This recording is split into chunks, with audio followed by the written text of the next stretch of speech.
এটা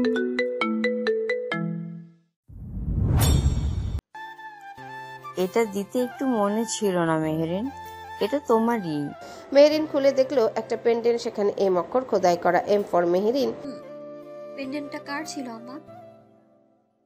তোমার শাশুড়ির। মেহেরিন ভ্রু কুচকালো, তার শাশুড়ির, কিন্তু শাশুড়ির নাম তো এ দিয়ে শুরু, এম এর তো কোনো চিহ্নই আসে না। আফিয়া সুলতান পাশ থেকে একটা বালার বাক্স আর একটা গয়নার বাক্স মাহির হাতে দিয়ে বলল, তোমার প্রাপ্য তোমাকে বুঝিয়ে দিলাম মাহি, এগুলো তোমার শাশুড়ির। মাহি গয়নাগুলোর দিকে তাকিয়ে বলল, উনি কোথায়? আফিয়া সুলতান চুপ হয়ে গেল, কিছুক্ষণ চুপ থেকে বলল, মৃত। কিন্তু আন্টি, গয়নাগুলো আমি নিতে পারবো না, কিছু মনে করবেন না। যেখানে এই বিয়েটার কোনো মূল্য নেই আমার কাছে, সেখানে আমি এসব নিতে পারবো না। এসব রেখে দিন, কোনো কাজেই লাগবে না আমার। আফিয়া সুলতান সহ সবাই বেশ অবাক হলো মাহির কথা শুনে। বিয়ে কোনো মূল্য নেই মানে? বিয়েটা আপনাদের বাড়ির ছেলে আমাকে জোর করে ভয়ভীতি দেখিয়ে এক প্রকার বাধ্য করে করিয়েছে। এসব রাখুন আপনার কাছেই, আসছি আমি। মাহি চলে গেল। রুমাইসা মেহরিনের হাত থেকে পেন্ডেন্টটা নিয়ে মেহরিনের গলায় পরিয়ে দিল। পেন্ডেন্টটা বোধহয় তোমার জন্যই বানানো হয়েছিল। যার পেন্ডেন্ট সে একদিনের জন্য পরতে পারেনি। পড়তে পারেনি মানে? ঠিক বুঝলাম না আপু। এই পেন্ডেন্টটা সবসময় পরে থাকবে। তুমি একদম আমার মায়ের মতন মেহেরিন। এর জন্যই তোমাকে প্রথম দেখেই আম্মুকে বলছি এই পুষ্পের নাই মেয়েটাকে ভাইয়ার বউ বানাবো। মেহরিন মৃদু হাসলো। আফিয়া সুলতান গয়নার বাক্সগুলো আলমারিতে তুলতে লাগলেন। মেহরিনকে কি মনে করে যেন জিজ্ঞাসা করলো, আম্মা, আপনার ছেলের জন্ম মাস কোনটা? আফিয়া সুলতান আলমারির পাল্লাটা লাগিয়ে বলল, অক্টোবরের 21। রুমাইসা থামিয়ে দিল। অক্টোবর না আম্মু, সেপ্টেম্বর 21 তারিখে। অক্টোবর না আম্মু, সেপ্টেম্বরের 21 তারিখে ভাইয়ার জন্মদিন, যা 4 দিন আগে চলে গেছে। তুমি সবসময় ভুলে যাও। মেহরিন কিছুটা মন খারাপ করলো। 4 দিন আগে ওনার জন্মদিন চলে গেছে, অথচ সে জানতোই না। আর মানুষটা একটু তার সাথে ফোনে কথাও বললো না। মেহরিন তো বেশি কিছু চায়নি, একটু কণ্ঠস্বরটাই তো শুনতে চায়। এই সময়টাও তার হয় না। মেহরিন রুমে চলে আসলো। তার ভীষণ খারাপ লাগছে। তার সুলতান সাহেব তাকে একটু ভালোবাসেন না। তার সুলতান সাহেব কত বছরে পা দিল তাহলে? 33-এ বোধ হয়।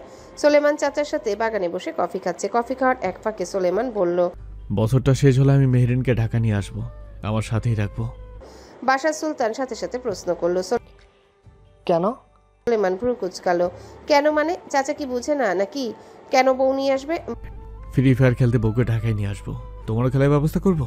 বাসার সুলতান খানিকটা লজ্জা পেল। হুট করে বউ আনার কথাটা শুনে প্রশ্নটা করে ফেলেছিল। কাল মাহি আর রেজওয়ানও চলে আসবে। সেই খুশিতে কি লঙ্গি ড্রেস দিব আমি? এমন তোরা কথা বলছিস কেন? চাচার সাথে সুলেমান বাপের সমতুল্য হই আমি। বাপ তো না, বাপ বলে সোজাভাবে কথা বলতাম।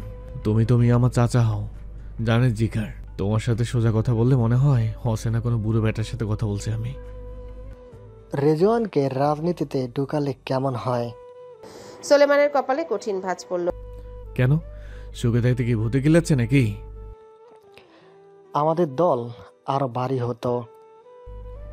দল আমাদের এমনিতে অনেক ভারী, এত ভারী যে মাঝে মধ্যে হাগু ধরলে ভুলেই যাই বাথরুমে যাব পেট ক্লিয়ার করতে নাকি বেডে যাব রেস্ট নিতে।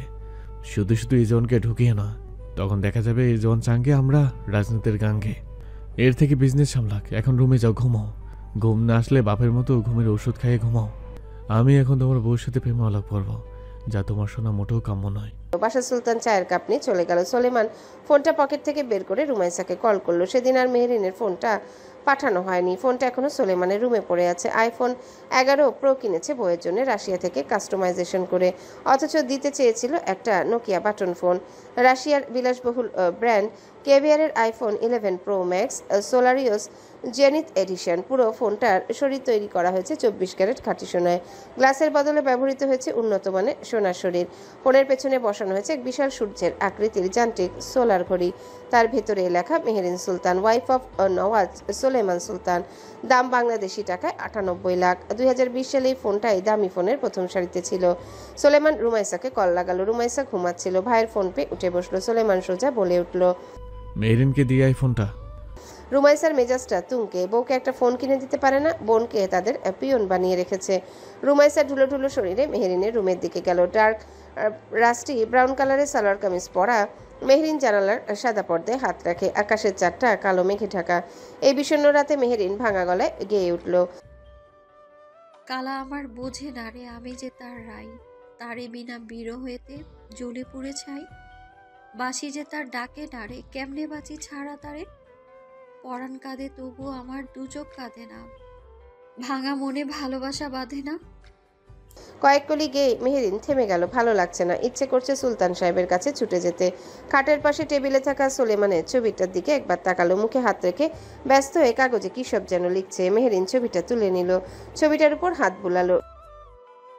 আখি ভরে দেখি তারে, পরাণ দিয়া ছুঁই, যতই মোরে দূরে সরাও তত কাছে রই। হায়রে এ কি তার ছলনা, কেন মোরে দেয় বেদনা। বোবা মনের ভালোবাসা সে তো বোঝে না। রুমাইসা রুমের দরজার কাছে আসতে মেহেরিনের গলায় গানটা শুনতে পেল। সোলেমানও শুনলো। রুমাইসা ভাইকে বলল, তুমি হাজবেন্ড হিসেবে ভীষণ পাষাণ ভাইয়া, বউকে ভালোবাসো না। এমন এক মেয়েকে না ভালোবেসে কিভাবে থাকতে পারছো? সোলেমান মুচকি হেসে বলল, বউ আমার শোকে শোকাহত হয়ে গেছে নাকি? এটাই কি স্বাভাবিক না? ঢাকায় নিয়ে আসবো ভেরি সুন, তখন সব ব্যথা ভুলে দেব। কটা দিন শোকে থাকো, কাল ফোন আসবে সুলতান ভিলায়, আমার বউকে দিয়ে দিবে। সেদিনেই চলে যেত ফোনটা, কিন্তু বউ আমার অসুস্থ তাই যায়নি। রাত এখন 3টা বাজে। মেহেরিন বসা পড়ার টেবিলে সাদা এক পৃষ্ঠায় সে কিছু লিখতে বসেছে। এভাবে যোগাযোগ বিচ্ছিন্ন হয়ে কি থাকা যায়? না, থাকা যায় না। আজ আর শুরুতে প্রিয় অপেক্ষা লিখলো না, সোজা কথা দিয়ে শুরু করলো। মনে মনে সালাম দিয়েছি, মনে মনেই উত্তর দেবেন। বউকে যন্ত্রণায় কষ্টে রেখে নিশ্চয়ই ভালো আছেন। এদিকে আপনার বউটা যে ভালো নেই, কথাবার্তা দেখি না একেবারে বন্ধ করে দিয়েছেন। সংসার হওয়ার আগে কি সংসারে ইতি টানতে যাচ্ছেন নাকি? এমন আশা যদি করে থাকেন তাহলে খুব একটা ভালো হবে না বলে রাখছি। দূরত্ব মেনে নেওয়া যায়, কিন্তু যোগাযোগ বিচ্ছিন্ন এটা একটুও মেনে নেওয়া যায় না। হয় দূরত্ব কমান, না হয় যোগাযোগ বাড়ান। ভালোবাসা সুন্দর, কিন্তু অপেক্ষা ভয়ঙ্কর রকমের সুন্দর। আমি ভালোবাসাকে রেখে সেই ভয়ঙ্কর অপেক্ষাকেই গ্রহণ করে নিয়েছিলাম। কিন্তু আপনি এটা কি করলেন? আপনার কণ্ঠস্বরটা আমার ভীষণ প্রিয়, জানেন তো সেটা। জানার পরেও দেখছি কষ্টে রাখছেন বউকে। রাজনীতি সকল কাজকর্মকে কয়েক মিনিটের জন্য সাইডে রেখে কি একটু সময় দেওয়া যায় না আমায়? খুব বেশি কিছু চাই আমি। আজ অধৈর্য হয়ে লিখতে হচ্ছে চিঠিটা। ভীষণ খারাপ লাগছে, আমার দম বন্ধ হয়ে আসছে। মনে হচ্ছে আপনার কাছে আমার কোনো মূল্য নেই। শুনছেন, আমি কিন্তু আপনাকে ভীষণ মিস করছি। চিঠিটা হাতে পাওয়া মাত্রই একটু সময়ের জন্য হলেও বউকে সময় দিবেন, এতে কিন্তু সওয়াব পাবেন। সওয়াবের জন্যই বলছি, বউকে সময় দিন। বুকের মাঝে চিনচিন করে, জানো না কি এমন পড়ে। এভাবে দূরে থেকো না, তোমার মাঝে ডুবে ভাসি নিজের থেকে আরো বেশি। ভালোবাসি কেন বোঝো না?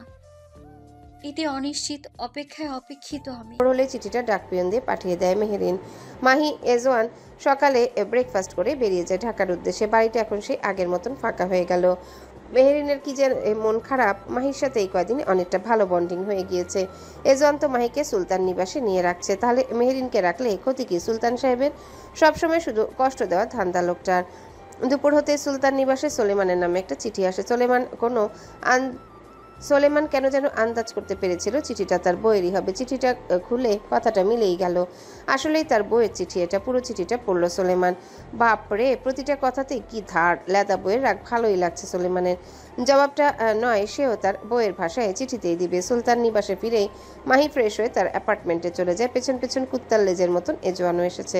এজওয়ানের বাইকে করেই সে এসেছে। বিকেল হলে সাফওয়ানের সাথে দেখা করতে যাবে। এজওয়ানকে বলেনি মাহি। বাসা থেকে বের হবার সময় জাস্ট বলেছে শপিংয়ে যাচ্ছে ড্রেস কিনতে। সাফওয়ান ধানমন্ডি লেকে এসে অপেক্ষা করছিল মাহির জন্যে। মাহি আসা মাত্রই যেন সাফওয়ানের বুকে ঝড় উঠে গেল। এর আগে সে মাহিকে বাঙালি সেজে দেখেনি, আজ মাহিকে সালোয়ার কামিজে দেখে বেশ মুগ্ধ হলো। দৌড়ে ছুটে গিয়ে জড়িয়ে ধরতে গিয়েও অদৃশ্য এক বাঁধনে থেমে গেল। এই মেয়েটা এখন আর তার নেই, সে এখন এজওয়ানের স্ত্রী। ইস, কথাটা কি বিশ্রীভাবে কানে বাজে। মাহি খুব সূক্ষ্মভাবে সাফওয়ানকে পরখ করলো। চোখের নিচে কালি বসে গেছে, মুখের দাড়িগুলো বড় হয়ে গেছে, কেমন ছন্ন ছাড়া চেহারা। বুকের ভেতরটা দুমড়ে মুচড়ে উঠলো। চুপচাপ এক সাইডে গিয়ে বসলো মাহি। পাশে দূরত্ব রেখে সাফওয়ানও বসলো। সাফওয়ানের গলা বোধহয় কেউ চেপে ধরেছে, ঢোক গিলতেও কষ্ট হচ্ছে। তারপরেও কোনো রকমে জিজ্ঞাসা করলো, সংসার জীবন কেমন যাচ্ছে তোমার? মাহির মুখে তাচ্ছিল্যের হাসি, যা সাফওয়ান দেখতে পেল না। মাহির সংসার তার এই জীবনে হবে কোনোদিনও? না, হবে না। সংসার করার পথ সে নিজের হাতে নষ্ট করে দিয়েছে। ভালোই যাচ্ছে আপনার। যেখানে রেখে গিয়েছিলে সেইখানেই আটকে আছি। মাহি ঠোঁট কামড়ে নিজেকে ঠিক রাখার চেষ্টা করলো। জীবন কারো জন্য থেমে থাকে না সাফওয়ান, আপনার উচিত মুভ অন করা। মুখ দিয়ে বলা সহজ মাহি, কিন্তু বাস্তবতা অনেক কঠিন। তুমি পেরেছো তাই বলে সবাই পারবে এটা ভাবা বোকামি। তাহলে কি জীবনটা এভাবে বাহিরের এক মেয়ের জন্য শেষ করে দিবেন? সাফওয়ান মুচকি হাসলো। বাইরের মেয়ে? তুমি তো আমার হৃদয়ে থাকতে মাহি। প্র্যাকটিক্যালি হন সাফওয়ান, আবেগ থেকে বের হন, বিবেক দিয়ে ভাবুন। আপনার একটা বাবা আছে, তার বাবাটা আপনি ভাববেন না? সরি, তার কথাটা আপনি ভাববেন না? সবার কথা ভাবতে গেলে দিন শেষে আমি নিজেই শূন্য হাতে। আমাকে নিয়ে ভেবো না মাহি, মাঝে মধ্যে এভাবে একটু দেখা দিও, ফ্রেন্ড হিসেবে না হয় পাশে জায়গা দিও। মাহি সাফওয়ানের দিকে ঘুরলো। আপনি ভীষণ ভালো সাফওয়ান, ভালো মানুষদের এই পৃথিবীতে সবচেয়ে বেশি কষ্ট দেয়। আপনাকে আমি সারা জীবন মনে রাখবো। আমার এই অনিশ্চিত জীবনে আপনি আলো হয়ে এসেছিলেন। একটু জড়িয়ে ধরি শেষবার আপনাকে। কষ্ট হচ্ছে ভীষণ, কেন যে আপনাকে পেলাম না। সাফওয়ান সময় নিল না মাহিকে জড়িয়ে ধরতে, চুলের ভাঁজে মুখ চেপে পড়ল। I am always with you Mahi. কখনো আমার প্রয়োজন পড়লে আমাকে জাস্ট একবার ডেকো। আমি পৃথিবীর সকল নিয়ম কানুন অমান্য করে ছুটে আসবো তোমার কাছে। কথাটা শেষ হতে না হতেই পাশ থেকে কেউ মাহিকে হ্যাচকা টান দিয়ে সাফওয়ানের থেকে দূরে সরিয়ে নিল। হাতে তুড়ি বাজিয়ে সাফওয়ানের উদ্দেশ্যে বলল, সারাটি জীবন দরে দিতে হয় শুধু সেই ভুলের মাসুল। মাহির প্রয়োজন মিটাতে তার স্বামী এজওয়ান আছে, সে একাই 100। আপনার সাহায্যের কোনো দরকার পড়বে না mister Safwan Mirza. State from my wife. Mahi এজওয়ানের থেকে নিজেকে ছাড়িয়ে নিল। আপনি এখানে? ভোর পরে কিয়া হাতে নাতে ধরতে এসেছি। ধরা শেষ, এখন আসতে পারেন। এজওয়ান মাহির হাত ধরে টানতে টানতে যেতে যেতে বলল, চলো। হাত ছাড়ুন। তুমি না শপিং করতে বের হয়েছিলে, শপিং কোথায় তোমার? কার্ড আনেনি। নো প্রবলেম, আমি আছি তো টাকা মেশিন। সাফওয়ান দাঁড়িয়ে দাঁড়িয়ে দেখলো মাহি আর এজওয়ানের চলে যাওয়া, ধপ করে বসে পড়ে মাটিতে। সন্ধ্যার পরপর একটা পার্সেল আসে মেহেরিনের নামে। মেহেরিনের কানে কথাটা যেতেই ভাবনায় প্রথমেই আসলো সোলেমানের নাম। উনি ছাড়া আর কে পাঠাবে? রুমাইসা পার্সেলটা নিয়ে মেহেরিনের রুমে আসে। বিছানায় তখন আধা শোয়া হয়ে শুয়েছিল মেহেরিন। রুমাইসাকে দেখে উঠে বসে। রুমাইসা পার্সেলটার দিকে তাকিয়ে বলে, ভাবি, তোমার জন্য ভাইয়া ফোন পাঠিয়েছে, খুলে দেখো। মেহেরিন একটু অবাকই হলো। পার্সেলটা হাতে নিয়ে আনবক্সিং করতে লাগলো। আনবক্সিং করে দেখতে পেল iPhone 11 pro max Solarios Zenith edition. রুমায় সাহা হয়ে গেল ফোনটা দেখে। তার হাতে থাকা আইফোন 11 প্রো ম্যাক্সের দিকে তাকালো। তার ফোনের দাম 2.5 লাখ নিয়েছে। আর তার ভাবির এটা তো পুরোই গোল্ডের। মা গো মা! ফোনের পেছনে আবার লেখা ইংরেজিতে মেহেরিন সুলতান, ওয়াইফ অফ নওয়াজ সোলেমান সুলতান। পুরোটাই কাস্টমাইজেশন করে বানিয়ে এনেছে তার ভাই, এতে কোনো সন্দেহ নেই। মেহেরিন ফোনটা হাতে নিয়ে ঘুরিয়ে ঘুরিয়ে দেখছে। ফোনের ডিজাইনটা রাজকীয়। রুমাইসা মেহেরিনের হাত থেকে ফোনটা নিয়ে ভালো মতো দেখে বলল, বাবা গো বাবা, ভাইজান তোমায় ফোন দিল? মেহেরিন জিজ্ঞাসা করলো, কেন আপু, কি হয়েছে? এটা তো গোল্ডে মোড়া ফোন গো ভাবি। অথচ দেখো, তার বোনের ফোনে গোল্ড তো দূরে থাক, একটা রূপাও নেই। আর বলেই কি লাভ? ভাই আর জাস্ট পারফিউমের বোতলের শরীরেই তো লাগানো থাকে প্রায় 3,574টি হীরা, 18টি ক্যারেট সোনা এবং পার্ল, পোখরাজ, টোপাজ, নীলকান্তমণি এবং আরও কত মূল্যবান পাথর। সেখানে তার বউয়ের ফোন স্বর্ণে মোড়ানো থাকবে, সেটা স্বাভাবিকই। মেহেরিন ঘাড় বাঁকিয়ে ড্রেসিং টেবিলের দিকে তাকালো। সুমুক পারফিউমের বোতলটার দিকে তাকিয়ে বলল, ওই পারফিউমের বাইরে থাকা পাথরগুলো হীরা? হ্যাঁ, তবে এটা তো কপি ভার্সন, কাস্টমাইজ করে বানিয়ে এনেছে এটা। আসলটা তো সুলতান নিবাসে, ওটা ক্যারি করা যায় না, অনেক বড় বোতল তো, 20-25 কেজি। তাহলে ব্যবহার করে কিভাবে ওটা হাতে নিয়ে? হাতে নিয়ে ব্যবহার করতে হয় না, বোতলের সঙ্গে অটো স্প্রে সিস্টেম বসানো। তুমি বোতলের সামনে দাঁড়ালে সেন্সর তোমাকে চিনি গায়ে স্প্রে করে দেয়। কোনো বোতাম চাপা বা বোতল ধরার দরকার হয় না। মেহেরিন চোখ ছোট ছোট করে তাকালো। এত বিলাসিতা করে তার স্বামী, উনি এত খরচ করে জাস্ট এসবের পেছনেই? হুম, প্রচুর টাকা খরচ করে তার নিজের পেছনে। নিজেকে সবসময় পরিপাটি করে রাখে। বেস্ট বেস্ট জিনিসগুলো সে নিজের জন্য চুজ করে। ভাইয়ার বাসায় থাকলে বুঝবে, ভাইয়ার রুমে ঢুকলে জাস্ট হাঁ হয়ে থাকবে। এটা কি রুমের থেকেও বড় রুম ভাইয়া। আর ব্যালকানিটা তো পুরোই জোশ। বাড়ির সামনে সুইমিং পুল, তারপর বাগান, আর নিবাসের পেছনে ঘন জঙ্গল আছে। হরের ভাইব দেয় একটা। এত অযথা টাকা ভাঙার কোনো মানে হয়? আর্নিং করে ভাঙে, এতে সমস্যা কি? রাজনীতি করে কেউ এত টাকা আর্ন করে? ভাইয়া শুধু রাজনীতি করে এটা তুমি কে বললো? ভাইয়া একজন বিজনেসম্যানও। দেশে ও দেশের বাইরে তার বিজনেসের ছড়াছড়ি। ওসব চাচা আর এজওয়ান ভাইয়াই বেশি সামলায়, তবে সেসবের মালিক ভাইয়াই। মেহেরিন জাস্ট শুনে গেল, কিছু বলার ভাষা খুঁজে পেল না। জামাই তার বড় লোক সেটা সে জানতো, কিন্তু বাবা গো বাবা, ব্যাটা যে এত বড় লোক সেটা তো জানতো না। নিজেকে তো কেমন আমবাড়ির বউ বউ মনে হচ্ছে। রুমাইসা ফোনটা অন করে দেখলো তার ভাই সব সেটিংস করে তারপর পাঠিয়েছে। সিম আছে ফোনে, হোয়াটসঅ্যাপ খোলা, হোয়াটসঅ্যাপে অ্যাড আছে জাস্ট তার ভাইজানের নাম্বারই। রুমাইসা এই সুযোগে মেহেরিনের হোয়াটসঅ্যাপে নিজেকেও অ্যাড করে নিল। রুমাইসা চলে যেতে মেহেরিন ফোনটা পাশে রেখে পার্সেলের কাগজগুলো ফেলার জন্য হাতে নিতে দেখে সেখানে নীল রঙের একটা কাগজ 4 ভাঁজ করা। মেহেরিন সেটা হাতে তুলে নিল, কিছু লেখা আছে। মেহেরিন ভাঁজ খুলতে শুরু করলো। সবার প্রথমে নিচে চোখ আটকে গেল, লেখা আছে ইতি তোমার অপেক্ষা। তার মানে সুলতান সাহেব পাঠিয়েছে। প্রিয় বেগম, এই নিয়ে 2 বার চিঠি লিখলাম তোমায়। ভালো নেই তুমি, আমি বেশ বুঝে গেছি। আমার সাথে তোমার এই দূরত্ব নাকি খুবই কষ্ট দেয় তোমায়। আমার বোকা ফুল, দূরত্ব তো কেবল একটা শব্দ মাত্র। তুমি তো থাকো আমার এই পিন্ডের সবচেয়ে কাছে, যেখানে কারো পৌঁছানো সহজ নয়। চোখের সামনে না থাকলেও ভাবনায় তুমি ঠিকই থাকো। তুমি দূরে থেকেও আমার সবচেয়ে কাছের কেউ একজন। তারপরও নারীময় মন তো তোমার। এইসব সাহিত্যিক যুক্তি তোমার মন মানবে না। অনেক কম বয়সী মেয়েকে বিয়ে করে নিয়েছে তোমার এই স্বামী। তোমার কাছাকাছি থাকলে যে আমি নিয়ন্ত্রণ হারিয়ে ফেলি। বুড়ো বয়সী বিয়ে করার ফলে লেদা বউ দেখে এমন হয় নাকি বলো তো? কি জানি না। লোকে বলে বুড়ো বয়সী বিয়ে করলে কচি বউ পাওয়া যায়। যা শালা, আমি কি বুড়ো? 33 বছরে কেউ বুড়ো হয়? আমাকে বুড়ো দেখায়? তোমার থেকে ছোট হাঁটুর বয়সী মেয়েরা দেখি এখনো ক্রাশ খায় আমাকে দেখে। আমার ছবি চুরি করে সেভ করে তাদের ছবির সাথে অ্যাড করে ক্যাপশন দেয়, in future mister Nawaz Salman সুলতানের মিসেস সুলতান আমি। তখন ইচ্ছা করে ঠাটিয়ে কয়েকটা চল লাগিয়ে আসি বাচ্চা মেয়েদের। আমি এক বিবাহিত পুরুষকে নাকি এই মেয়ের বয়সী মেয়েরা আমাকে বাবা ডাকার বদলে জামাই ডাকছে। স্যার, জীবনটা বড় বেদনাদায়ক আমার, বুঝলে? তোমার আরও কয়েকটা বছর আগে পৃথিবীতে ল্যান্ড করা উচিত ছিল, তাহলে খাপের খাপ ময়নার বাপ হয়ে যেত। তুমি সামনে থাকলে অনেকটাই কষ্টে নিজেকে সামলে রাখি আমি। পুরুষ মানুষের কিন্তু ধৈর্য কম হয় নারীদের চেয়ে। সে যতই কঠোর হৃদয়ের মানুষ হোক না কেন, তার একান্ত নারী ছোঁয়া পেলে সে মমের মতো গলে যাবেই। কিন্তু আমি নিজেকে গলাতে পারিনি একমাত্র তোমার বয়সের কারণে।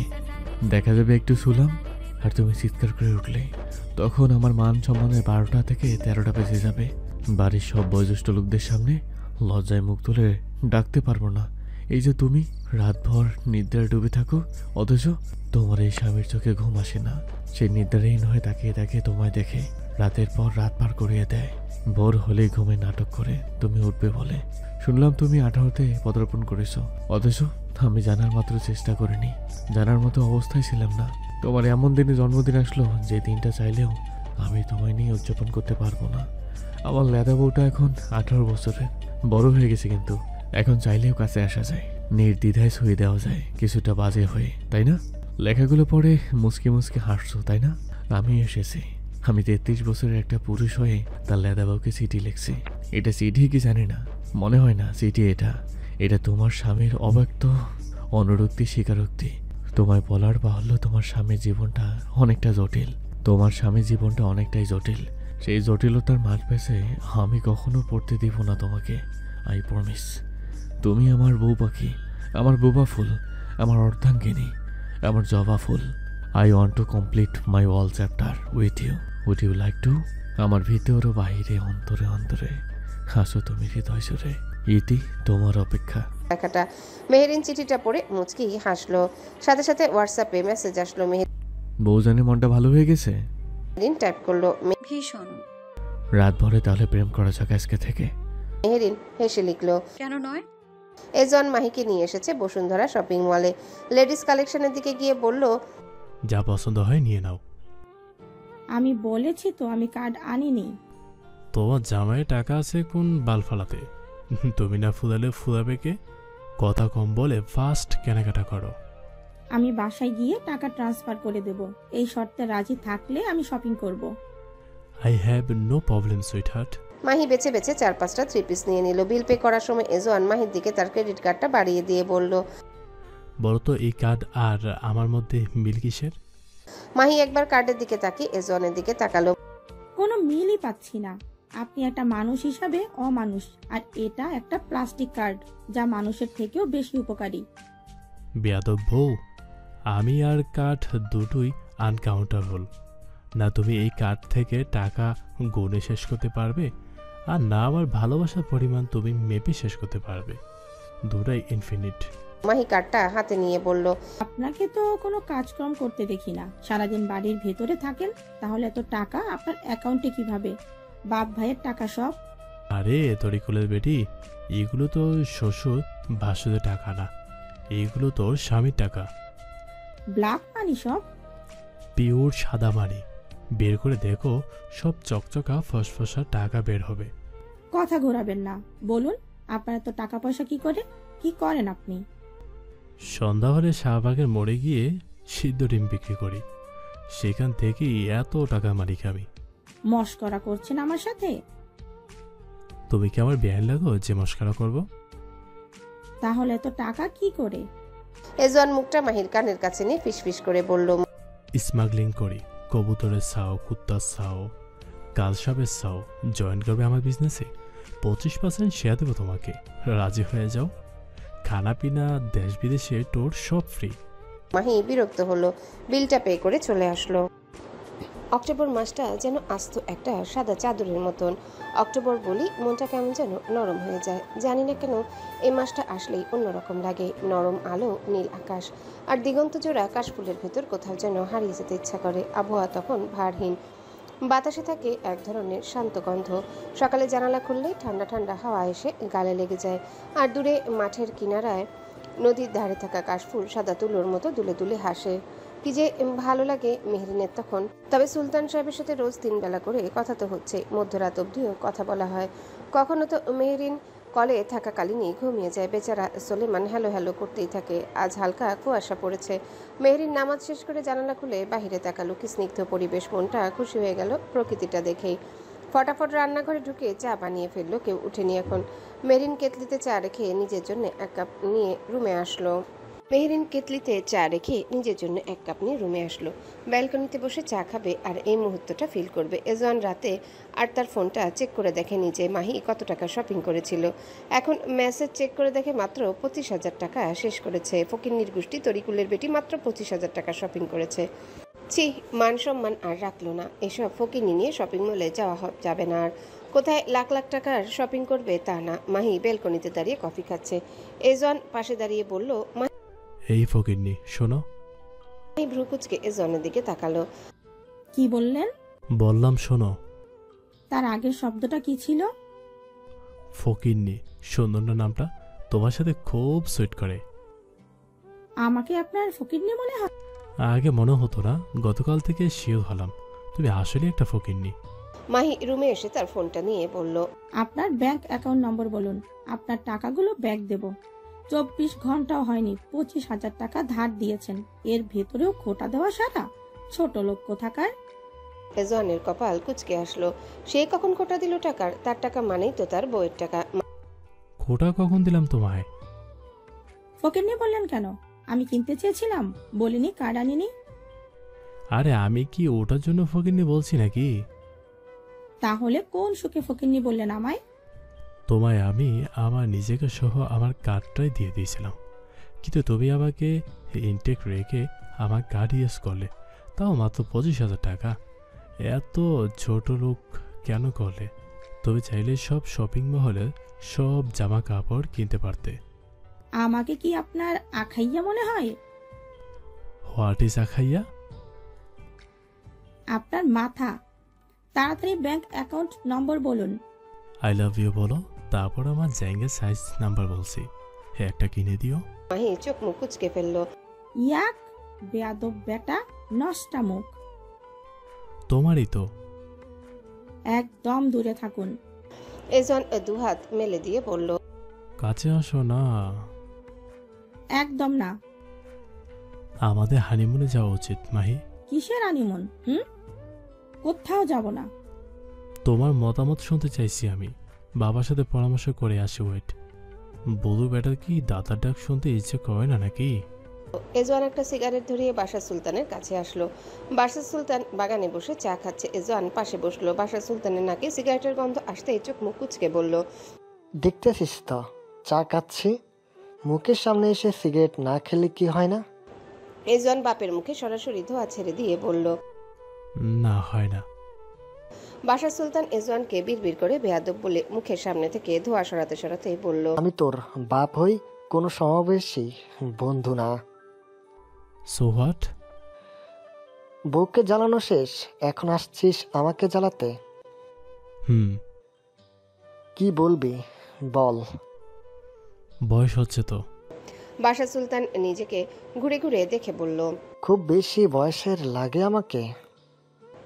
এজওয়ান সরু চোখে তাকালো। আমার কথা বলছি, তোমার না। বাশা সুলতান গা ঝাড়া দিল, ভাবসাব নিয়ে বলল, বয়স তো হবেই তোর। ভাইজান কোথায়? সকাল সকাল দেখলাম সেজেগুজে বের হয়েছে। কোথায় গেছো? তা যাই না, দেখলাম শুট ফুট পরে টাই বেঁধে যাচ্ছে। মেবি আজ কোনো মিটিং আছে। হয়তো। আচ্ছা শোনো, আমি আর মাহি ভাবছি হানিমুনে যাব। বাশা সুলতান ভ্রু কুচকে তাকালো। আমাকে শোনানোর কি আছে? তাহলে কাকে শোনাবো আমি? দাদা ডাক তুমি শুনবে নাকি বাইরের মানুষকে শোনাবো? বাশা সুলতান কেসে উঠল। এখন কি ব্যবস্থা আমাকে করে দেওয়ার লাগবে? তোমার বাগান বাড়িটা গেলে কেমন হয়? চট্টগ্রাম?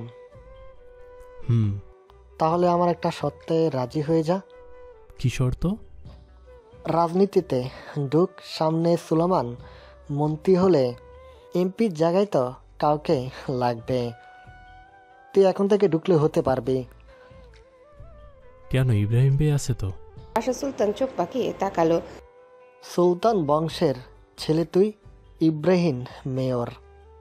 তোরে ঠিক আছে, সুলেমানের পরটা তোকে তো বসতে হবে।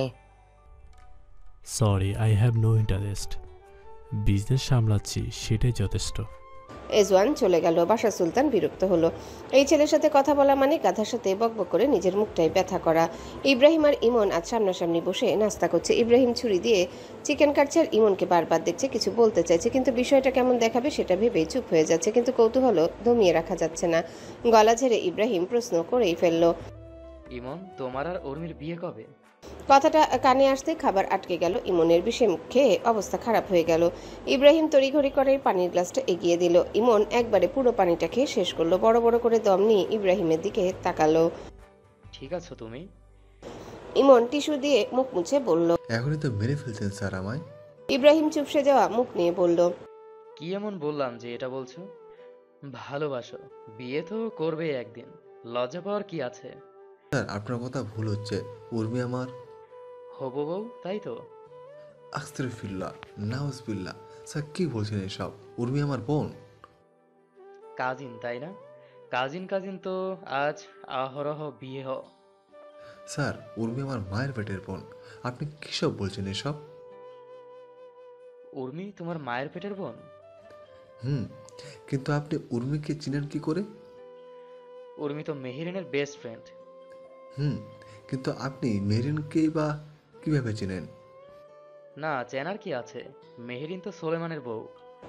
কথাটা কানে আসতে ইমনের হৃৎপিণ্ডের গতি আকস্মিকভাবে থেমে গেল। সোলেমান সুলতানের বউ মেহেরিন। তোমায় বিয়েতে কেন দেখলাম না ইমন? তুমি তো আমার আর সোলেমানের সাথেই যেতে পারতে। ইভেন ঈদে তো তোমাদের বাড়িতেও গিয়েছিলাম আমি মাংস দিতে, তোমায় দেখলাম না তো। ইমনের মনে পড়ল মেহরিনের শ্বশুর বাড়ি থেকে মাংস এসেছিল ইমনদের বাসায়, তার মানে ইব্রাহিমই দিয়ে গিয়েছিল। ঘুরে ফিরে ইমন মেহরিনের শ্বশুর বাড়ির লোকের বাসায় কাজ করছে। কি হলো, চুপ করে গেলে যে? ইমন কোনো জবাব না দিয়ে বসা থেকে উঠে চলে গেল। টেবিলে পড়ে রইল ইমনের ফোনটা। ইব্রাহিমের কপাল কুঁচকে আসলো, ইমন চলে গেল কেন? কথাটা ভাবতে ইমনের ফোনে কল আসলো। ইব্রাহিম তাকালো ফোনের দিকে। যা, ছেলেটা তো ফোন রেখে চলে গেছে। ইব্রাহিম ফোনটা হাতে নিল। বাড়ি থেকে বেরিয়ে বাগান বাড়ি খুঁজে দেখলো ইমন। এদিকে ফোনটাও বেজে চলেছে। ইব্রাহিম কি ধরে কথা বলবে? কে না কে ফোন দিয়েছে কথাটা একবার ভাবতেই হাতের স্পর্শে ফোনটা রিসিভ হয়ে গেল। ওপাশ থেকে কেউ বলছে, হ্যালো ভাইয়া, শুনছিস? হ্যালো। ইব্রাহিম তাকালো ফোনের দিকে। আরে, ফোন রিসিভ হয়ে গেছে। ফোনটা কানে নিয়ে ইব্রাহিম হ্যালো বলল। উর্মি আকস্মিক অপরিচিত গলার স্বর শুনে ফোনটা মুখের সামনে নিয়ে আসলো। না, নাম্বার তো ঠিকই আছে। আপনি কে? আমার ভাইয়ার ফোন আপনার কাছে কেন? ইব্রাহিম বুঝলো উর্মি এটা। গলা ছেড়ে গম্ভীর গলায় বলল, আমি তোমার ভাইয়ার স্যার বলছি পিচ্ছি মেয়ে। উর্মি ভ্রু কুচকালো। আপনি পিচ্ছি বলছেন কেন আমায়? আমার ভাইয়াকে ফোনটা দিন, কথা আছে। তুমি পিচ্ছি সেজন্য পিচ্ছি বলছি। এত কথা কেন বলছেন? আপনাকে না বললাম আমার ভাইয়াকে ফোনটা দিতে? তোমার ভাইয়া নেই আশেপাশে, আসলে দিয়ে দিব। ভাইয়া আসলে বলবেন উর্মি ফোন দিয়েছিল, কল ব্যাক করে যেন। জি অবশ্যই। তা ভালো আছো পিচ্ছি মেয়ে? উর্মির রাগ হচ্ছে বারবার। পিচ্ছি শব্দটা শুনে ফোনটা কেটে দিল। কাটা শেষে বিড়বিড় করে অসভ্য বলে কয়েকটা গালি দিল। দুপুরের দিকে জোহরের নামাজ শেষে ভাত ঘুম দিয়েছিল মেহেরিন। এখন বাজে বিকাল 4:30। আকস্মিক গাড়ির শব্দ কানে আসতে ঘুমটা ভেঙে যায় মেহেরিনের। কিছুটা সময় নিয়ে আড়মোড়া ভেঙে উঠে বসলো। কেবলই ঘুম ঘুম চোখে হাই তুলেছিল মেহেরিন। হুট করে সোলেমানকে রুমের ভেতর ঢুকতে দেখে ভূত দেখার মতো চমকে উঠল। পরনে dark navy blue shirt, blue tie, black suit, কালো প্যান্ট, কোমরে কালো বেল্ট, পায়ে চকচকে অক্সফোর্ড শু, বা হাতে কালো ডায়ালের ঘড়ি। চুলগুলো আগের তুলনায় ছোট করে ফেলেছে। মেহেরিনের হাত সোজা বুকে চলে গেল। বাপ রে, সুলতান সাহেবকে ফার্স্ট টাইম সেই লুকে দেখে হার্টবিট ফাস্ট দৌড়াচ্ছে। উনি যে আসবে সেটা সকালে কেন বলল না? 10টার দিকে তো কথা হয়েছিল। মেহেরিন কোনো রকমে বসা থেকে উঠে দৌড়ে গিয়ে সোলেমানকে জড়িয়ে ধরল। তার এখনো বিশ্বাস হচ্ছে না উনি এসেছেন। সোলেমান বিজনেস মিটিংয়ের জন্য রাজশাহী এসেছিল। বিজনেস টাইমে আর রাজনীতির টাইমে সোলেমান দুই জায়গায় দুই রকম রোল প্লে করে। মিটিংটা শেষ করে সে বউয়ের কাছে ছুটে আসলো। আর রুমাইসাও কদিন আগে বলেছিল বউকে নিয়ে একটু ঘুরতে। বিয়ের পর থেকে তো সময় দেয়নি বউকে। সোলেমান চেপে ধরলো বউকে নিজের সাথে। কলিজাটা ঠান্ডা হলো। মেহেরিন খুশিতে আত্মহারা হয়ে বলল, আমার বিশ্বাসই হচ্ছে না আপনি এসেছেন। বউকে বিশ্বাস করানোর জন্য মেহেরিনের গালে কপালে অসংখ্য চুমু খেলো সোলেমান। মেহেরিন নুয়ে মাথা ঠেকালো সোলেমানের বুকে। সকালে বললেন না কেন আপনি আসবেন? বললে কি সারপ্রাইজ দেওয়া হতো? ফটাফট রেডি হয়ে নাও। মেহেরিন বুক থেকে মাথা উঠিয়ে বলল।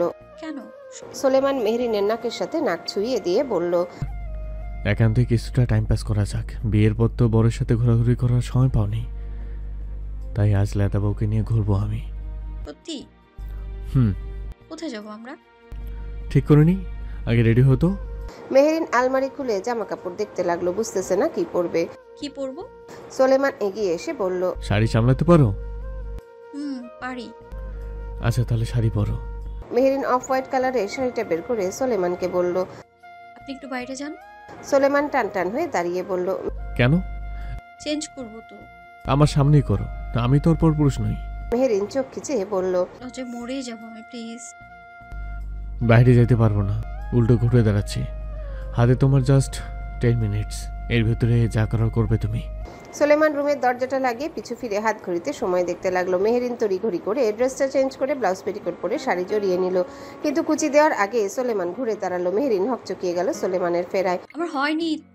সোলেমান এগিয়ে আসতে আসতে বলল, 10 মিনিট তো শেষ, বাকিটা এখন এভাবেই করো। মেহেরিন উল্টো ঘুরে কুচিটা গুজে বুকের আঁচলটা ঠিক করে পাশে ঘাড় বাঁকাতে দেখলো সোলেমান তাকিয়ে আছে আয়নার দিকে।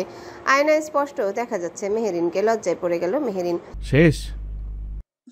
চুলটা বাঁধবো না, খোলাই রাখো। I love long hair. চোখে গাঢ় করে কাজল দাও। লিপস্টিক না দিলেও চলবে, তোমার ঠোঁট এমনিতে গোলাপি। মেহেরিন সোলেমানের কথা মতন চুল খোলা রাখলো। চোখে গাঢ় কাজল দিল, মুখে ময়শ্চারাইজার দিল, ঠোঁটে লিপস্টিক দিল না, তবে লিপ বাম দিল। আয়নায় শেষবার নিজেকে দেখে নিল। মেহেরিনের পিছনেই সোলেমান দাঁড়ানো। আয়নায় মেহেরিনের দিকেই তাকিয়ে আছে। মেহেরিন জিজ্ঞাসা করলো, সব ঠিকঠাক? সোলেমান ঠোঁটের কোণে হাসি ঝুলিয়ে বলল, সব পারফেক্ট, যাওয়া যাক মিসেস সুলতান। সোলেমান ডান হাত বাড়িয়ে দিল। মেহেরিন তার বাম হাত বাড়িয়ে দিতে সোলেমান আলতো হাতে ধরে নিচে নেমে আসলো। আফিয়া সুলতান আর রুমাইসা বসার ঘরেই বসা ছিল সোফায়। সোলেমান বউকে নিয়ে যেতে যেতে বলল, ফিরতে দেরি হবে আম্মু, আফিয়া সুলতান খুশি হলো, যাক ছেলে তার সংসারই হচ্ছে, বউকে পছন্দ হয়েছে। সোলেমান মেহেরিনকে নিয়ে আলতা দিঘি আসে। জায়গাটা অসম্ভব সুন্দর, প্রকৃতির এক সুন্দর রূপের সাথে যেন সাক্ষাৎ পাওয়া যায়। রাস্তা ধরে এগোতে এগোতে হঠাৎ করে যখন আপনি পৌঁছাবেন আলতা দিঘির মূল ফটকে, তখন প্রথমে চোখে পড়বে বিশাল একটা আর্চওয়ে, তার পাশে ছোট টিকিট কাউন্টার। ঢুকতে গাছের ছায়ায় ঢাকা ছোট পাকা রাস্তা, দুপাশে নানান প্রজাতির গাছ, সেগুন, শাল, গর্জন, আকাশমণি, মেহগনি আর বট অশ্বত্থ। উদ্যানের ভেতরটা বেশ ঘন, জঙ্গলের ভিতর হালকা আলো ছায়ার খেলা চারিদিকে। পায়ে চলা মেঠো পথ, কখনো উঁচু নিচু, চারিপাশে শুধু পাখির কিচিরমিচির শব্দ। আনুমানিক 1400 সালে এই অঞ্চলে রাজত্ব করতেন রাজা বিশ্বনাথ জগদল। রাজার রাজত্বকালে একবার পানির প্রকট অভাব দেখা যায়। মাঠঘাট শুকিয়ে চৌচির হওয়ায় আবাদি জমিতে ফসল ফলানো হয়ে ওঠে অসম্ভব। হঠাৎ একদিন রানী স্বপ্ন দেখলেন যতক্ষণ পর্যন্ত না পা ফেটে রক্ত বের হবে ততক্ষণ তিনি হাঁটতে থাকবেন, এবং যেখানে গিয়ে পা ফেটে রক্ত বের হবে ততদূর পর্যন্ত একটা দিঘি খনন করে দিতে হবে। প্রজাদের দুঃখ দুর্দশা দূর করে রানী স্বপ্ন অনুযায়ী হাঁটার সিদ্ধান্ত নিলেন। সঙ্গে ছিল রানীর পাইক পেয়াদা লোক লস্কর। অনেক দূর হাঁটার পরও যখন রানী থামছিলেন না, তখন পাইক পেয়াদারা ভাবলেন এত বড় দিঘি খনন করা রাজার পক্ষে সম্ভব হবে না। এ সময় তাদের একজন রানীর পায়ে আলতা ঢেলে দিলেন আর চিৎকার করে বলে উঠলেন, রানীমা, আপনার পা ফেটে রক্ত বেরোচ্ছে। একথা শুনে রানী সেখানেই বসে পড়লেন। রাজা বিশ্বনাথ ওই স্থান পর্যন্ত একটা দিঘি খনন করে দিলেন। সেই থেকে এর নাম আলতা দিঘি। এখানে আরও একটা আকর্ষণীয় জিনিস আছে, সেটা হলো ওয়াচ টাওয়ার। টাওয়ারে উঠলে চোখে পড়বে সবুজ বিশাল কার্পেটের মতো বিস্তৃত বনভূমি এবং দিঘির মনোমুগ্ধকর সৌন্দর্য।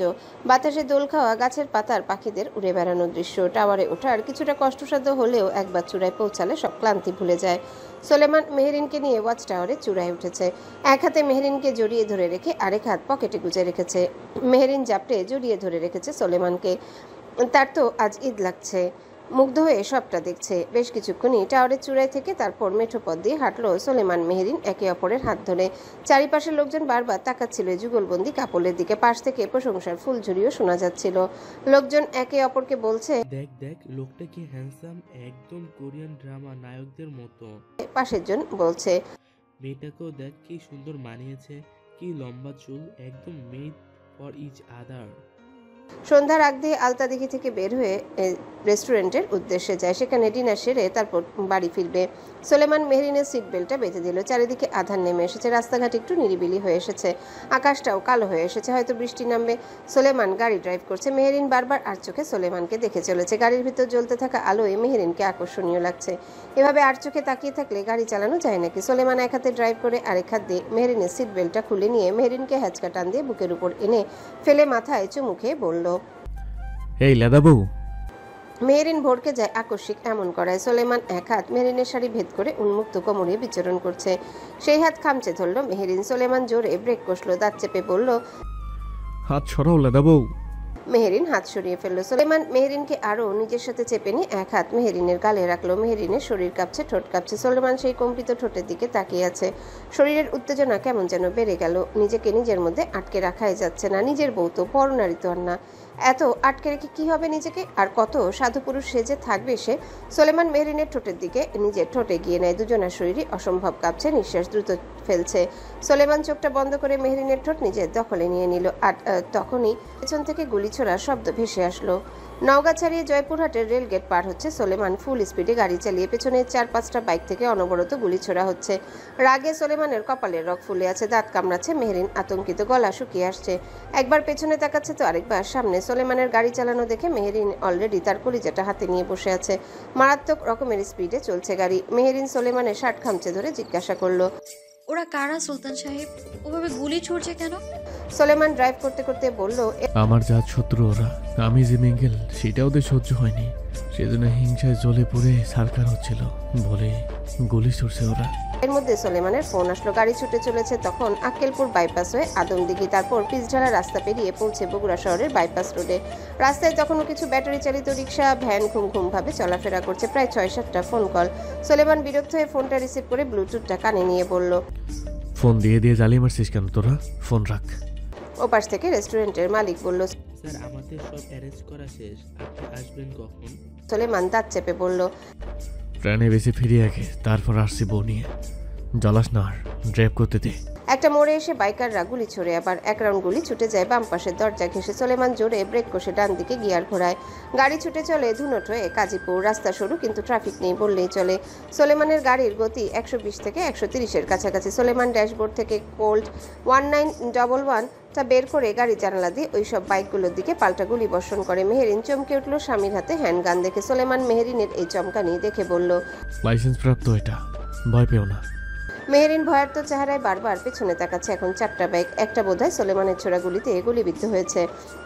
একটা বাইক একদম সোলেমানদের গাড়ির জানালার কাছাকাছি এসে পড়েছিল, গুলি ছুটতে যাচ্ছিল। তার আগে সোলেমান মেহেরিনকে মাথা নিচু করে ফেলে, বিধায় গুলিটা জানালা দিয়ে বেরিয়ে যায়। সোলেমান সাথে সাথে তার হ্যান্ডগান দিয়ে বাইকে থাকা লোক দুটোর বুক বরাবর গুলি করে। সোলেমানের হাতের নিশানা একদম পাকা, মিস হওয়ার চান্স নেই। সাথে সাথে চলন্ত বাইক থেকে লোক দুটো ছিটকে পড়ে যায়। মেহেরিনের শরীর কাঁপছে ভয়ে অসম্ভবভাবে। এমন ভয়াবহ দৃশ্যের সাথে মেহেরিন আগে কখনো পরিচিত হয়নি। সোলেমান মেহেরিনের ভয়ার্ত চেহারা দেখে একটানে মেহেরিনকে তার কোলের উপর বসিয়ে মাথাটা বুকে চেপে ধরে বলল, আমি আসি তো, একটা টোকাও পড়তে দেব না তোমার শরীরে। শান্ত হও, কিচ্ছু হবে না। কি আশ্চর্য, এই ভয়াবহ সময়ে শান্ত থাকা যায়? সুলতান সাহেব এই কথা বলছে কি করে? সিরাজগঞ্জ শহর পার হতেই সামনে পড়ে বঙ্গবন্ধু সেতু। সেতু পেরিয়ে এলেঙ্গা কালীহাতি হয়ে সোজা টাঙ্গাইল শহরের বাইপাস ধরে গাড়ি ছুটে চলেছে। গোলামের ফুতেরা তারপরেও পিছু ছাড়ছে না। সোলেমানের বিশ্রী লাগছে। বউকে চুমু খেতে গেলেই যত গজব পড়ে। বউ সাথে না থাকলে এই বান্দি ছেলেদের যে কি করতো সোলেমান তা ভাবনার বাহিরে। এদিকে হ্যান্ডগানে আর মাত্র 2টো বুলেট আছে। 2টো বাইক এখনো পেছনে, গুলি ছুটছে না। তবে ওদের কি গুলি শেষ নাকি? সোলেমান রাগে কাঁপতে কাঁপতে বউকে বলল, এই লেদা বউ, কয়েক সেকেন্ডের জন্য তোমার কানটা বন্ধ করো তো।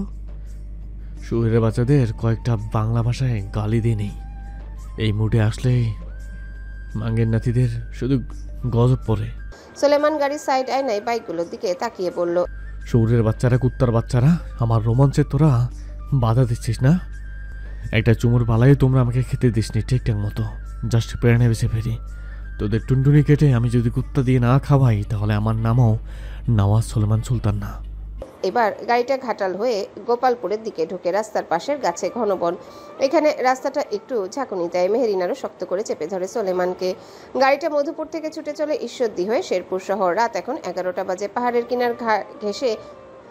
কিনার ঘেঁষে চলা তারা নালিতাবাড়ি হয়ে ঝিনাই গতিতে পাহাড়ের কিনার ঘেঁষে চলে তারা নালিতাবাড়ি হয়ে ঝিনাইগাতি রোডে। একটা বাঁক এসে হঠাৎ সামনে দাঁড়িয়ে যায় একটা বাইক, মুখে মাস্ক, হাতে SMG। সোলেমান গিয়ার ঘুরিয়ে গাড়িকে জঙ্গলের পাশের কাঁচা রাস্তায় তুলে নেয়। একেবারে উল্টো দিকে বাঁক খায়। পেছনে গুলির শব্দ মিলিয়ে যায়। গাড়ির হেডলাইট জলে নিভে উঠছে ঘন জঙ্গলের আধারে। ঝিনাইগাতি রোড ধরে আসার পর থেকে পাহাড়ের ঢালু শুরু হয়েছে। এর ভেতর হঠাৎ করে গাড়ি থেমে গেল। সোলেমান ফেজ স্টার্ট দিল, না চলছে না। সোলেমান পেছনে ফিরল, না বাইকগুলোকে আর দেখা যাচ্ছে না। সোলেমান গাড়ি থেকে নেমে চেক করে দেখলো তেল ফুরিয়ে গেছে। সোলেমান কণ্ঠে চাপা ক্ষোভ নিয়ে বলল, শালা তোরও তেল ফুরিয়ে গেল? ঘড়ির কাঁটা রাত 11:47 দেখাচ্ছে। এখান থেকে সামনে ঘুনুয়া ঝোপের গা ঘেঁষে পাহাড়ি জঙ্গলের শুরু। পেছন থেকে বাইকের শব্দ শোনা গেল। সোলেমানের হ্যান্ডগানে অবশিষ্ট 2টো বুলেটই এখন হাতিয়ার। বাইক দুটোর জায়গায় একটা দেখা মাত্রই সোলেমান তার অবশিষ্ট 2টো বুলেট দিয়ে তাদের বাইকে চাকা পাঞ্চার করে দেয়। তাল সামলাতে না পেরে বাইক নিয়ে তারা পড়ে যায়। বন্দুকগুলো ছিটকে পড়ে যায় তাদের হাত থেকে দূরে কোথাও। সোলেমানের হাত খালি, বাইক আরও আছে একটা পেছনে। খালি হাতে লড়াই করা অসম্ভব। এখন উপায় একটাই, বউ নিয়ে দৌড়ানো। নেমে পড়ো, আমাদের পালাতে হবে। সোলেমান তড়িঘড়ি করে দরজা খুলে মেহেরিনকে টেনে নামে। সামনের রাস্তায় ল্যাম্প লাইট আছে, সেই রাস্তা দিয়ে সোলেমান মেহেরিনকে নিয়ে দৌড়াতে লাগলো। দৌড়ানোর সময় একবার সোলেমান পিছনে ফিরেছিল। স্পষ্ট আলোয় দেখতে পেল আরেকটা বাইক চলে এসেছে। সোলেমান মেহেরিনকে নিয়ে জঙ্গলের ভিতর ঢুকে পড়ে। চারিপাশ ঘন ঝোপ, কাটার ডাল মেহেরিনের পরনের শাড়ি আঁকড়ে ধরে। সোলেমান তা টেনে ছাড়িয়ে নেয়। তাড়াহুড়ো করে শ্বাস ফেলছে। মেহেরিন দৌড়াতে পারছে না ঠিকমতো। আজকের দিনটা মেহেরিন জীবনে ভুলবে না। এই ছিল তাদের টাইম পাস। যখন তারা জঙ্গলের শেষ ভাগে চলে এসেছে তখন ঝুম বৃষ্টি শুরু হলো। এটাকে বলে মরার উপর খাড়ার ঘা। জঙ্গল ধীরে ধীরে পিচ্ছিল হয়ে উঠছে। গুলি ছোড়ার আওয়াজ এখনো কানে ভেসে আসছে। মেহেরিন আর পারবে না দৌড়াতে, হাঁটু গেড়ে বসে পড়ল। দুজনের শরীর বৃষ্টির পানিতে ভিজে ছুপছুপ হয়ে গেছে। সোলেমান বউকে পাজা কোলে নিয়ে দ্রুত পায়ে হাঁটা শুরু করলো। কিছু দূর গিয়ে হঠাৎ এক জায়গায় সোলেমান দাঁড়িয়ে গেল। পাতা সরিয়ে একপাশে তাকিয়ে দেখে গাছের আড়ালে একটা ছোট্ট কুড়ে ঘর। ছাউনি নিচু, কাঠপাতার গাঁথুনি, পাশে কুয়োর মতো গর্ত, আর কয়েকটা শুকনো কাঠ। হারিকেনের আলোও জ্বলছে। তার মানে তারা জঙ্গল শেষ করে জনবসতি এলাকায় এসে পড়েছে। সোলেমান মেহেরিনকে নিয়ে সেদিকে এগিয়ে গেল। বাড়িতে নিশ্চয়ই কেউ আছে। রাতটা তারা এখানেই আশ্রয় নিবে। সাহায্য চাইলে নিশ্চয়ই সাহায্য দিবে। সোলেমান মেহেরিনকে কুড়ে ঘরের সামনে নামিয়ে হাঁক ছেড়ে ডাকতে লাগলো, কেউ আছেন? হ্যালো, শুনছেন? কেউ কি আছেন ভেতরে? না, কেউ নেই ভেতরে। ওদিকে ওরাও নাছোড়বান্দা, ঠিক চলে আসবে এই অবধি। সোলেমান সোজা মেহরিনের হাতটা ধরে ঘরের কাঠের দরজায় হালকা ধাক্কা দিতে দরজাটা খুলে গেল। সোলেমান মেহরিনকে নিয়ে ভিতরে ঢুকে পড়ল। আগে প্রাণ তারপর মান। রুমের ভিতরে একটা কাঠের চৌকি, একটা মাটির কলস, রশিতে হাঁড়ি পাতিল বেঁধে ঝুলিয়ে রাখা, আর সাইডে রশিতে জামা কাপড় ঝুলিয়ে রাখা। এদিকে শীতে কাঁপুনি ধরে গেছে মেহরিনের। তাদের শরীরের পানিতে মাটির ফ্লোরটাও ভিজে চুপচুপে হয়ে গেছে। মিয়াচি ও চেংকিম এক বৃদ্ধ দম্পতি, বয়স তাদের 65 ছুঁই ছুঁই। পাশে কিছুটা দূরে এক প্রতিবেশীর প্রসব বেদনা ওঠে, সেখানেই তারা জামাই বউ ছাতা নিয়ে ছুটেছিল। মিয়াচি ও চেংকিমের একটা ছেলে আছে, সেই ছেলে বউ সন্তান নিয়ে ঢাকায় থাকে, মাঝে মধ্যে খোঁজ খবর নেয়। চেংকিম খেয়ে তাপাত করে সংসার চালায়। মিয়াচি ও চেংকিম ছাতা মাথায় করে বাড়ি ফিরছে। সুস্থভাবে একটা পুত্র সন্তান জন্মেছে ওই বাড়িতে। সেই উপলক্ষে মিয়াচি ও চেংকিমকে ওই বাড়ি থেকে তাদের নতুন জামা কাপড় দিয়েছে। চেংকিম বারান্দাতে উঠে ছাতাটা বন্ধ করে। মিয়াচি হাতে থাকা জামা কাপড়গুলো নিয়ে দরজা ঠেলে ভেতরে ঢুকে পাশ ফিরতে ভয়ে চমকে ওঠে। মা গো মা, চোর ডাকাত, লাঠিটা কই রে? বলে রুম থেকে দৌড়ে বেরিয়ে আসে। চেংকিম বউকে এভাবে দৌড়ে আসতে দেখে জিজ্ঞাসা করলো, কি হয়েছে? কি চেঁচাচ্ছ কেন? মেহরিন সোলেমান আকস্মিক বৃদ্ধ মহিলাকে ঢুকতে দেখে হুট করে চেঁচামেচি করে বেরিয়ে যেতে দেখে ভড়কে গেল। সিরিয়াসলি চোর ডাকাত লাগছে তাদের। মিয়াচি রুমের দিকে তাকিয়ে বলল, ঘরের ভেতর এক জোয়ান বেডা। চেংকিম এগোতে সোলেমান বেরিয়ে আসলো। চেংকিম থতমত খেয়ে গেল। লোকটার মুখটা কেমন চেনা চেনা লাগলো। কই দেখেছে মনে পড়ছে না। জিজ্ঞাসা করলো, এই তোমরা কে? আমাদের ঘরে কি করতেছো? দেখে তো চোর ডাকাত লাগছে না। সোলেমান এগিয়ে আসলো, বৃদ্ধ লোকটার সামনে দাঁড়িয়ে বলল, দাদু খুব বিপদে পড়ে আপনাদের এখানে আশ্রয় নিয়েছে। আপনাদের শুতে ডেকেছিলাম, কেউ সাড়া দেয়নি। দরজা খোলা, ঢুকে পড়েছি। কিসের বিপদ তোমার? এর মধ্যে মেহরিনও বেরিয়ে আসলো, শাড়ির আঁচল দিয়ে শরীর জড়িয়ে থরথর করে কাঁপছে। বৃদ্ধ মহিলা মিয়াচি মেহরিনকে দেখে চোখ বড় বড় করে বলল, কি নোংরা ছেলে পেলে এরা! কোন বাড়ির মেয়ে ভাগিয়ে নিয়ে এসেছে এই বদলোক? এই বের হও আমাদের বাড়ি থেকে তোমরা। সোলেমান এমন অপমান বোধহয় আগে কখনো হয়নি। সোলেমান মেহরিনকে জড়িয়ে ধরে বলল, বাগিয়ে নিয়ে আসতে যাবো কেন নিজের স্ত্রীকে? মিয়াচি সন্ধিহান চোখে চেয়ে বলল, সত্যি নাকি মিছা কথা কইতাছো তোমরা?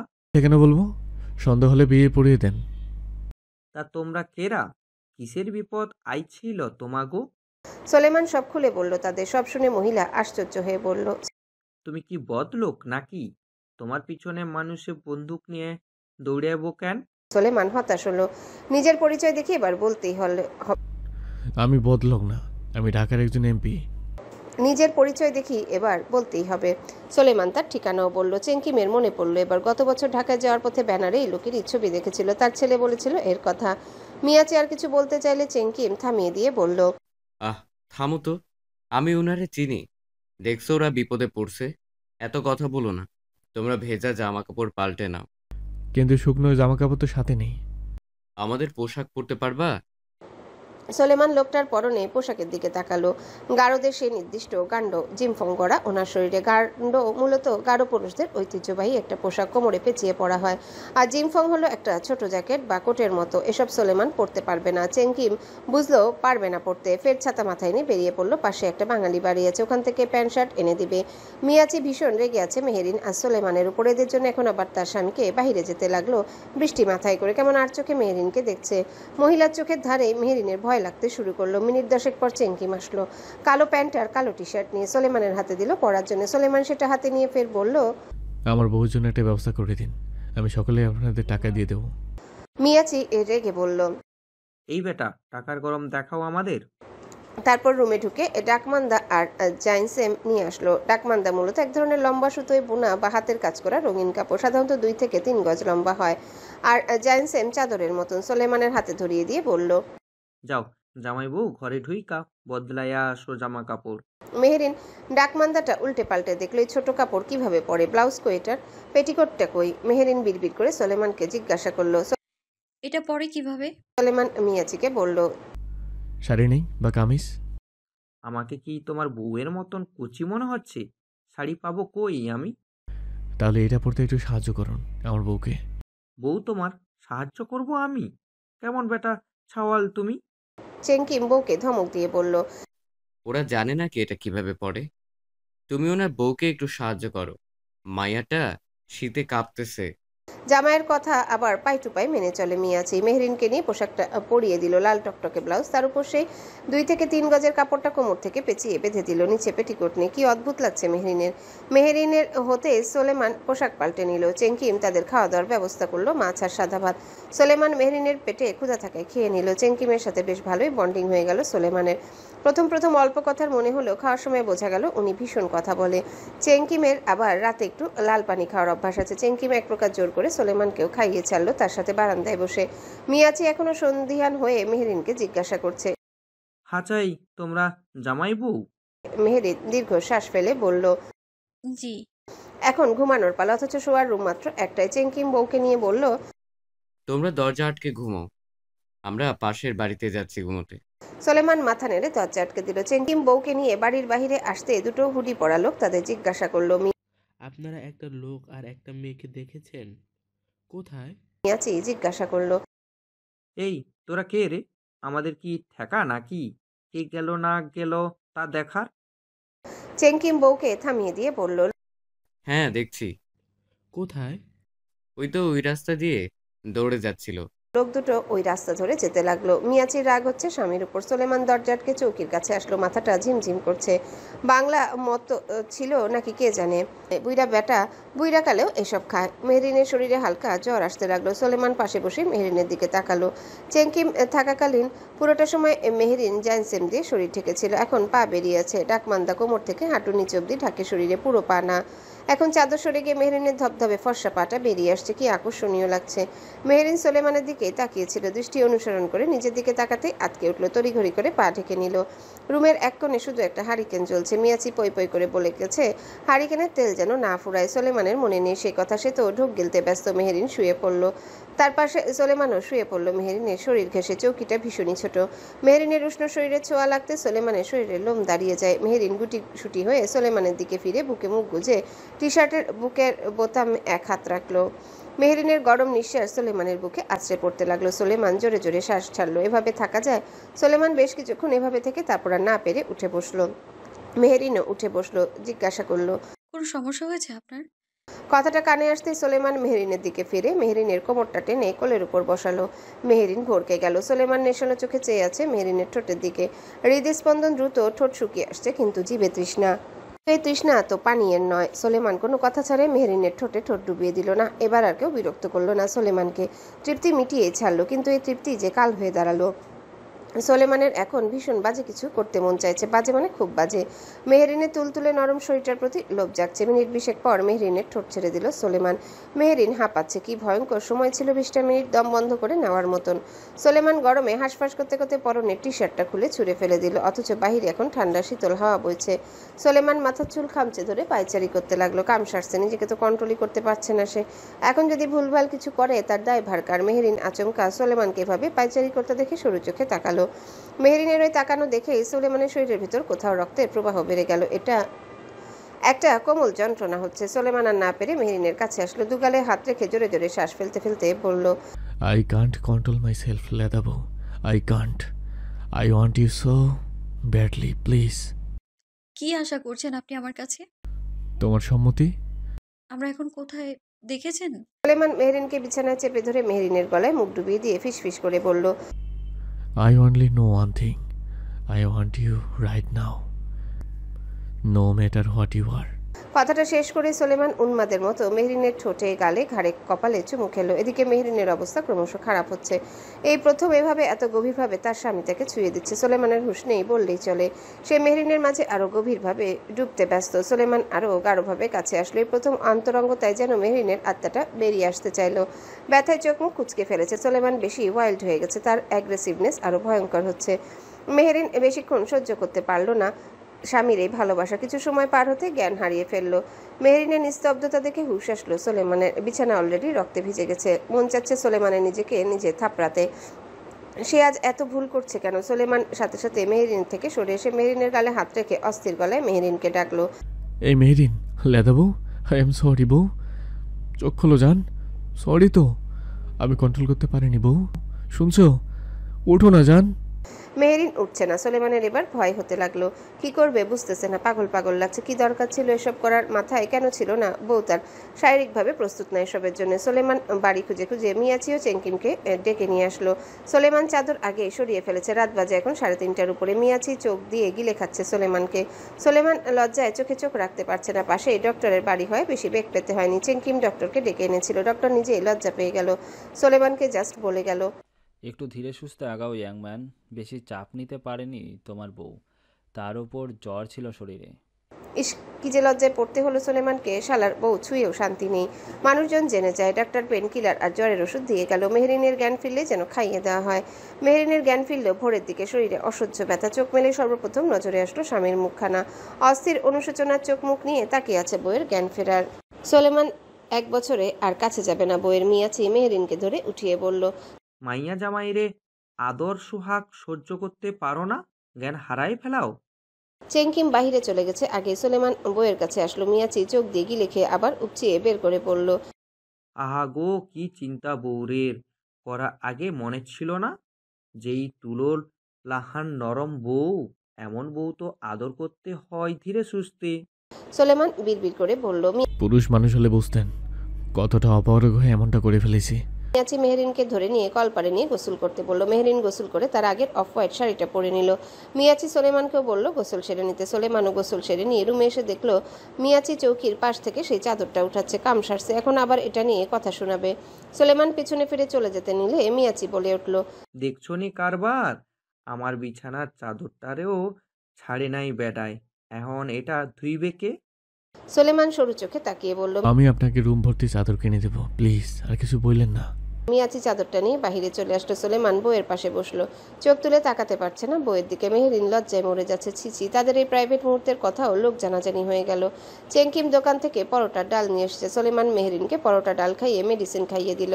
খাওয়া শেষে মেহরিনের হাত চেপে ধরে নরম গলায় বলল, আই এম সরি, আমার নিজেকে সামলানো উচিত ছিল। আই এম সরি লেদাবু, আমাকে সামলানোর বয়স এখনো হয়নি তোমার। মেহরিন বাহু চেপে সোলেমানের কাঁধে মাথা ঠেকালো। তার শরীর এত চাপ নিতে পারেনি। আসলেই তার বয়স হয়নি। সোলেমান বউকে এক হাতে জড়িয়ে ধরলো। কেমন শরীরটা ছেড়ে দিয়েছে মেহরিনের।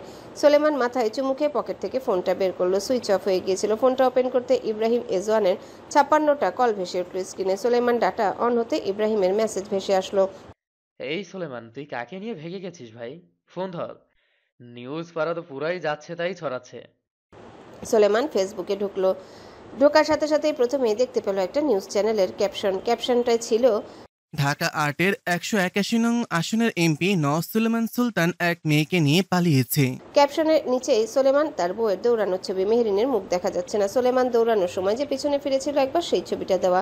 সোলেমান মেহরিনকে ধরে রাগেই ফুসতে দাঁত চেপে বলল, what the hell, fuck this bullshit news bastard. Soleman ইতস্তত হয়ে মিয়াচির সামনে দাঁড়ালো। মিয়াচি কুয়ো থেকে জল তুলে সেই রক্তাক্ত চাদরটা সাবান দিয়ে পানিতে ভেজাচ্ছে। সোলেমানের মুখটা দেখার মতন ছিল। কি বাজে সিচুয়েশনেই না তাকে পড়তে হলো। এমন সিচুয়েশনে সে এর আগে কখনো পড়েনি। সোলেমান গলা ঝেড়ে বলল, শুনুন। মিয়াচি শব্দ করে বালতিটা হাত থেকে মাটিতে রেখে বলল, কও, আপনাদের ব্যাংক অ্যাকাউন্ট আছে? মিয়াচির সাথে সাথে সোলেমানের দিকে ঘুরল। আমাগো দেখা মনে হয় তোমার আমাগো ব্যাংক অ্যাকাউন্ট আছে। বিকাশ? ওইটা আছে, আমার পোলা মাঝে সাঝে টাকা পাঠায়। এটাই দিন তাহলে। মিয়াচি সন্দিহান চোখে চেয়ে বলল, কেন, কি করবা? টাকা মাইরা দিবা? মাত্র 100 টাকাই আছে বিকাশে। সোলেমান এত অপমানিত ও বোধ হলো যা বলার বাহিরে। তাকে কি চোর মনে হয়? আপনাদের কোথাও ভুল হচ্ছে। আমি আপনার টাকা মেরে দেব না, আপনি নাম্বারটা দিন আগে। মিয়াচি তার স্বামীর ফোনটা এনে বলল, তোমার কি বিকাশ নেই নাকি? ভোটার আইডি কার্ড নাই তোমার? একটা খুইলা নাও, আমারটা নিয়ে টানাটানি করতাছ কে? নাম্বারটা দিন। মিয়াচি ফোনটা এগিয়ে দিয়ে বলল, বের কইরা লও, আমি কি মুখস্থ করে রাখছি নাকি? সোলেমান ফোন থেকে নাম্বারটা তুলে তার ব্যাংক অ্যাকাউন্ট থেকে মিয়াচির অ্যাকাউন্টে 10,000 টাকা ট্রান্সফার করলো। তারপর মহিলার হাতে ফোনটা দিয়ে বলল, নিন, হয়ে গেছে। মিয়াচি ফোন উল্টে পাল্টে দেখে বলল, কি হইয়া গেছি? টাকা ট্রান্সফার। মিয়াচি কপাল কুঁচকে রেগে বলল, 100 নিয়ে আছো বেটা? সোলেমান কপালের এক পাশ স্লাইড করলো বা হাত দিয়ে। কোনো জবাব না দিয়ে রুমে আসলো। মেহরিনকে বসা থেকে উঠিয়ে বলল, চলো যাওয়া যাক। বাইরে বেরিয়ে দেখলো চেঙ্কিমও এসে গেছে। তারা দুজনে ফোনের দিকে তাকিয়েছে। সোলেমান তাদের সামনে দাঁড়িয়ে কৃতজ্ঞতা প্রকাশ করে বলল, আপনাদের ধন্যবাদ দিয়ে ছোট করতে চাচ্ছি না। আপনারা দুজন কাল আশ্রয় না দিলে হয়তো অনেক বড় কিছু হয়ে যেতে পারতো আমাদের সাথে। আপনাদের এই উপকার কখনোই ভুলবো না আমি। মিয়াচি তার ভেজানো চাদরটার দিকে তাকিয়ে বলল, তোমাকেও জীবনে ভুলবো না আমি। যেই আকাম কইরা যাইতাছ, জীবনে আর মানুষের বাড়ি গিয়া এইসব কইরো না। আবার বিপদে পড়লে আমাগো বাড়িতেই আইসো, অন্য বাড়ি না যাইয়া। আসার আগে বইলা দিও, চাদর রেডি কইরা রাখমু। চেঙ্কিম বউয়ের হাত টেনে থামিয়ে দিল। সোলেমানের চোখ মুখ কুচকে ফেলল। মহিলার সামনে যতক্ষণ থাকবে ততক্ষণই মহিলা কথা শুনিয়ে শুনে সোলেমানকে মেরেই ফেলবে। কি ধার কথার বাপরে। চেঙ্কিম বউকে সাইড টেনে বলল, মাথাটা কি একেবারে নষ্ট হইয়া গেছে? বেড়ায় তো টাকা দিল। সে টাকা? কিসের টাকা দিছি? বিকাশে। কত? 10,000। চোখ বড় বড় হয়ে গেল মিয়াচির। এগিয়ে এসে বলল, এই বেটা, টাকা কেন দিবা? পারলে আমার চাদরটা ধুইয়া দিয়া যাও। চাদরটা ফেলে দিন, ওটা জীবন শেষ। ওই চাদর আর বিছানায় আসতে যাবেন না, লজ্জায় আর কি। টাকা নিয়ে যাও তোমার। সম্ভব না। আমায় আর আমার ওয়াইফকে সহ্য করেছেন আপনারা, তার উপর আপনাদের অনেক কষ্ট সহ্য করতে হয়েছে। প্লিজ ফেরত নিতে বলবেন না, প্লিজ। ধরে নিন নাতি হিসেবে দিয়েছি। এখন আসি তাহলে। মিয়াচি এগিয়ে আসলো। রাগে শরীর কাঁপছে। বেটায় টাকা কেন নিবে না? সোলেমান মেহেরিনকে নিয়ে হাঁটা শুরু করলো। জীবনে ফের এমন বিপদে পড়লে রাস্তাতেই মরবে, তারপরও এই গাঢ় পাহাড়ের আশেপাশে সে আসবে না। ছি, কি লজ্জা। সোলেমান সচরাচর বাংলাদেশে তার গার্ড নিয়ে চলাফেরা খুব একটা করে না বললেই চলে। জঙ্গল পেরিয়ে তাদের গাড়ির কাছে এসে তার গার্ডদের ফোন করে বলল এই লোকেশনে এসে গাড়িটা যেন নিয়ে যায়। ইব্রাহিম সোলেমানদের জন্য গাড়ি পাঠাচ্ছে। সেই গাড়ি আসতে সোলেমান ড্রাইভারকে নামিয়ে দিয়ে মেহেরিনকে নিয়ে উঠে পড়ে। সোলেমান মেহেরিনকে নিয়ে সোজা সুলতান নিবাসে যাবে। সুলতান নিবাসে বসার রুমে ইব্রাহিম আর বাসা সুলতান একের পর এক নিউজ চ্যানেল দেখছে। সব নিউজ চ্যানেলে আজকের ব্রেকিং নিউজ সোলেমানকে ঘিরেই। উপর থেকে এজওয়ান আর মাহি দেখছে। ইব্রাহিম নিউজ দেখে হাসছে। শালা নিউজ চ্যানেলগুলো বউয়ের সোজা অচেনা নারী বানিয়ে দিল। সোলেমান ঢাকায় ফিরে যে এদের কি করবে সেটা ভেবে পেট ফেটে হাসি বেরিয়ে আসছে। মাহি ইব্রাহিমের সেই হাসি মনোযোগ দিয়ে দেখল। ফর্সা সুরের, মুখে চাপদারি, পরনে কালো ফুল হাতার গেঞ্জি, যা কোনোই অবধি কোটানো। একটা গজদাঁত আছে ইব্রাহিমের, হাসলে সেটা বেরিয়ে আসে। এজওয়ান মাহিকে ইব্রাহিমের দিকে এভাবে তাকিয়ে থাকতে দেখে সন্দিহান চোখে জিজ্ঞাসা করলো, হ্যালো বন্ধুরা, পরবর্তী পার্ট খুব তাড়াতাড়ি আসবে, তো সবাই অপেক্ষায় থাকো। আর চ্যানেলটি যারা এখনো সাবস্ক্রাইব করোনি তারা পরবর্তী পার্ট দেখার জন্য চ্যানেলটি সাবস্ক্রাইব করে রেখো। ধন্যবাদ সবাইকে, আমাদের সাথেই থেকো।